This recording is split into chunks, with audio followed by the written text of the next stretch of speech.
আমি তোমাকে যা যা প্রশ্ন করব তুমি তার ঠিক ঠিক উত্তর দেবে। বলো তো রাবণকে কে হত্যা করেছিল? শ্রীরাম। ঠিক আছে। বলো তো রামচন্দ্র কত বছরের জন্য বনবাসে গিয়েছিল? 14 বছর। বাহ। বলো তো পৃথিবীর আয়তন কি গোল? হ্যাঁ মা, কিছু কিছু বিজ্ঞানীরা তো তাই বলে, তবে এখনো পর্যন্ত সেই বিষয়ে গবেষণা চলছে। এই নন্দু, আমাকে মা যা যা প্রশ্ন করেছে আমি তার উত্তরগুলো সব তোকে বলে দিচ্ছি। তুই ওই উত্তরগুলোই বলে দিস, মা তোকে ওগুলোই ধরবে, দেখিস।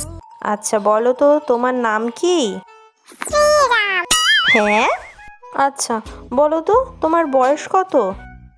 14 বছর। আরে তোমার মাথা টাথা সব ঠিক আছে তো? কিছু কিছু বিজ্ঞানীরা তো তাই বলে, তবে এখনো তার বিষয়ে গবেষণা চলছে।